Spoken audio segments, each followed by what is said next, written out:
দেখো, হাই করে দাও। বাবা, আমরা কোথায় যাচ্ছি? আমরা কোথায় যাচ্ছি জানি না। আমরা জানি না কোথায় যাচ্ছি। বেড়াতে বেরিয়েছি। আমরা কোথায় যাচ্ছি? আমরা ঘর থেকে বেরিয়েছি কিন্তু জানি না আমরা কোথায় যাচ্ছি। এখনো কিছু ঠিক হয়নি। আরে সেই পুরী দীঘা সবকটা এখন আমরা আগে চা খাবো, তারপরে ঠিক করবো আমরা কোথায় যাব। পুরী দীঘা ছাড়া কোনো জায়গা। হ্যাঁ বাবা ঠিকই বলেছে। আকাশটা কি ভালো লাগছে। খেয়ে দিয়ে চলো আবার দিয়ে আসি। বাই। দক্ষিণেশ্বর মন্দির। রূপনারায়ণ নদী।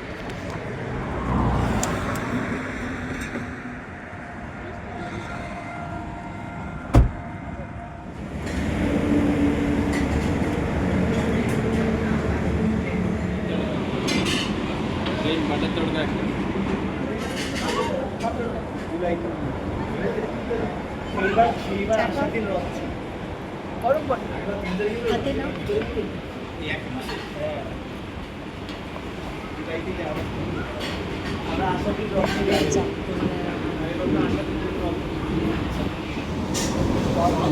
কি আছে এখানে?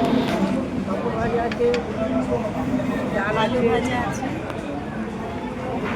পায়েস। দেখি পায়েস। পায়েস নাকি? পায়েস না সিমুই পায়েস। পায়েস উড়ে গেল না। টিস্যু উড়ে গেছে। আর তরকারিটা কিসে? আলু কুমড়োর তরকারি না, কি কি জানি? আলু পটল কুমড়ো। আলু পটল কুমড়ো।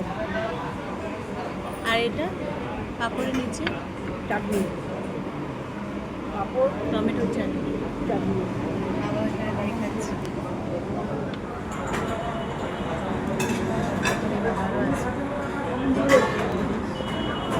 মনে আছে?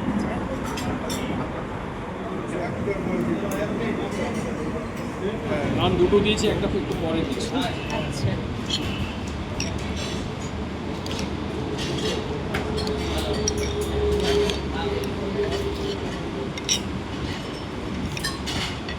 বেড়াতে যাওয়ার অনেক গল্পই তো আপনাদের সঙ্গে শেয়ার করেছি, ঠিক সেরকমভাবে এই ভ্রমণ কাহিনীটাও শেয়ার করছি।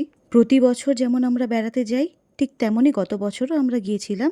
নমস্কার, সকলকে স্বাগত জানিয়ে আজকে ব্লগটি শুরু করছি। ব্লগটি যে যেখান থেকে দেখছেন আশা করি সবাই ভালো আছেন। আজ যে ব্লগটি শেয়ার করছি এটি 2 জুলাই 2025-এর ব্লগ। এখন প্রায় দুপুর 2টো। আমরা এসেছি কোলাঘাটের শেরি পাঞ্জাবে। এখানে আমরা দুপুরের খাওয়া দাওয়াটা সেরে নিয়েছি। কোলাঘাট পশ্চিমবঙ্গের পূর্ব মেদিনীপুর জেলার রূপনারায়ণ নদের তীরে অবস্থিত।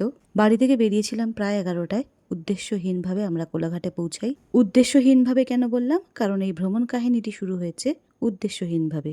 আমরা কোলাঘাটে এসে পৌঁছেছি, তখনও আমরা জানি না আমরা কোথায় বেড়াতে যাচ্ছি। 1 সপ্তাহ আগে ঠিক হয়েছিল আমরা যাব নেতারহাট, ঝাড়খণ্ডে অবস্থিত একটি জায়গা যা পাহাড়, ঘন জঙ্গল এবং জলপ্রপাতের জন্য সুপরিচিত। ঘুরতে যাওয়ার আগের দিন পর্যন্ত আমরা জানি আমরা নেতারহাট যাচ্ছি, কিন্তু পরে গাড়িতে উঠে সকলের মন পাল্টে গেল। বাবা মা প্রথমে যেতে রাজি ছিল, কিন্তু পরে মন বদলে ফেলে বলল নেতারহাট যাব না। ওটা যেহেতু পাহাড়ি পথ আর অনেকটা হাঁটা পড়বে, তাই তারা যেতে রাজি হয়নি। জলপ্রপাত দেখতে হলে তো অনেকটা হেঁটে নিচে নামতে হয়। বাবা মা দুজনেই তাই অমত দেখালো। রাহুলও অমত ছিল। শেষে অনেক ভাবনা চিন্তা করে ঠিক হলো আমরা ভাইজ্যাক যাব। জলেশ্বর দিয়ে যাচ্ছি। এখন কটা বাজে ঘড়িতে? 3:30। আমরা উড়িষ্যার জলেশ্বরে ঢুকে গেছি। আসতে চাল অসুবিধা তুমিও। এই যে হালকা বৃষ্টি পড়ছে, এটা গাড়ি উল্টে গেল দেখলাম স্লিপ খেয়ে। আর এখন ঝিঝি করে বৃষ্টি পড়ছে। এদিকে তাকাও, কেমন লাগছে? ক্যামেরার দিকে তাকাও। হেভি লাগে। মা কেমন লাগছে?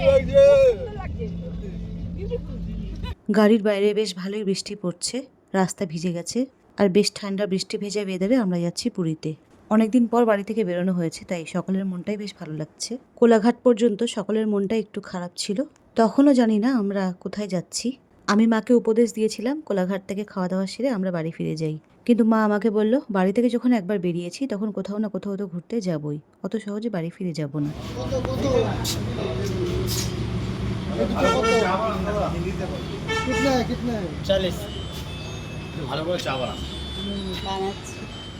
এখন ঘড়িতে প্রায় 6:30। আমরা এসে পৌঁছেছি ভদ্রক। আমরা মেন রাস্তার ধারে একটি চায়ের দোকানে এসেছি। দোকানের নাম হলো মিডওয়ে ক্যাফে। দোকানটি খুবই সুন্দর, বিশেষ করে রাস্তার ধারে বসার জায়গাটি খুবই সুন্দর। বেশ খোলামেলা জায়গা, এখানে বসে চা খাওয়ার একটি উপযুক্ত জায়গা। এখান থেকে নিলাম কয়েকটা চুইংগাম আর নিলাম এই মাউন্টেন ব্রিজটা।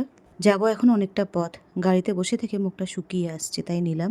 বেশ অনেকটা পথ এগিয়ে যাওয়ার পর জোর বৃষ্টির সম্মুখীন হলাম, যাকে বলে একেবারে মুষলধারে বৃষ্টি। অনেক বড় ব্রিজ, কটক ব্রিজ এটা না? এই ব্রিজে গাড়ি দাঁড় করানো নিশ্চয়। এবার ঘুরতে বেরিয়ে প্রায় অনেকগুলো বিয়ের গাড়ি দেখলাম। ঘড়িতে এখন প্রায় রাত 10:30 মতো বাজে। সুখেন্দা আমার হাতে কয়েকটা হোটেলের কার্ড ধরিয়ে বলল তাড়াতাড়ি যে কোনো একটা হোটেলে ফোন করে রুম বুক করতে। পুরীর বাস স্ট্যান্ড, যাবতীয় বাস এখানে এসে দাঁড়ায়, তাই তো?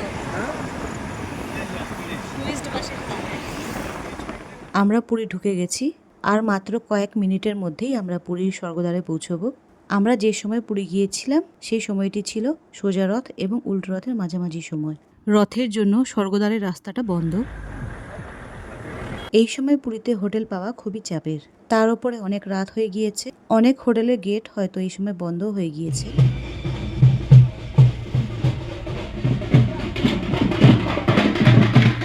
আমরা এখন পুরীর বঙ্গোপসাগরের পাশ দিয়ে যাচ্ছি। বিরাট সাগরের ঢেউয়ের আওয়াজ কানে আসছে, যদিও সাগরকে দেখতে পাচ্ছি না চোখে। সাগর পাড়ে মেলা বসেছে, বিরাট বিরাট নাগরদোলনা বসেছে। সুখেন্দা যে কার্ডগুলো দিয়েছিল হোটেলের, সেখান থেকে অনেকগুলো হোটেলে ফোন করেছিলাম। তাদের বেশিরভাগ হোটেলে রুম ফাঁকা নেই, শুধু একটা হোটেলে রুম পেয়েছি, সেটি হলো হোটেল ত্রিমূর্তি। ফোন করার পর তারা আমাদের বললেন আপনাদের চিন্তা করতে হবে না, যত রাতে আপনারা আসুন না কেন আমরা রুম খুলে দেবো। তাতে আমরা নিশ্চিন্ত হই যে রাতে আমাদের গাড়িতে ঘুমোতে হবে না। একদিক থেকে নিশ্চিন্ত হই যে মাথা গোজার জন্য একটা ছাদ পেলাম, কিন্তু অপর দিকে আর একটা চিন্তা আসে আমরা খাবো কি রাতে। না, হাত মুখ দিচ্ছে। প্রায় রাত 11:30 নাগাদ আমরা হোটেল ত্রিমূর্তির সামনে এসে পৌঁছাই। স্বর্গদ্বারের রাস্তাটা বন্ধ করে দেওয়ায় আমাদের অনেকটা ঘুরে আসতে হয়। হোটেলে কোনো রকম চেক ইন করে লাগেজ রেখে আমরা নিচে আসি খাবারের সন্ধানে। ততক্ষণে আশেপাশে সবই খাবারের হোটেল প্রায় বন্ধ হয়ে গেছে। আমরা এখন যেখানে বসে খাওয়া দাওয়া করছি একমাত্র এই হোটেলটি খোলা ছিল। এই খাবারের হোটেলটি ত্রিমূর্তির ঠিক নিচে অবস্থিত। আমরা এসে ডাল ভাত আলু ভাজা অর্ডার করি, কিন্তু এখানে ডাল ভাত আলু ভাজা কিছুই ছিল না, ছিল শুধু মাছের ঝোল আর ভাত। ভাতটা গরম গরম করে দিল আর মাছের ঝোল, তাই আমরা তৃপ্তি করে খেলাম। বাঙালিরা কি চাই বলুন। আর এই হলো পুরীর সাগর। খাওয়া দাওয়া সেরে সাগর পাড়ে এসে বসলাম। জীবনে প্রথম রাত 12টার সময় এসে সাগর পাড়ে বসেছি। এর আগে অনেকবারই পুরীতে এসেছি, কিন্তু রাত 12টার সময় সাগর পাড়ে কোনোদিনও আসিনি। আমরা সাগর পাড়ে একটু হাঁটাহাঁটি করে আবার হোটেলে ফিরে যাব। খাওয়া দাওয়া সেরে বাবা মা রুমে ফিরে গেছেন, তারা হয়তো এখন তাদের খাওয়ার পরের ওষুধগুলো খাচ্ছেন। আমাদের হোটেলটি একেবারেই বিচের সামনে। এখন বিচ পুরো ফাঁকা, বিচে কোনো মানুষজন নেই, একটা দুটো রাস্তা দিয়ে গাড়ি যাচ্ছে।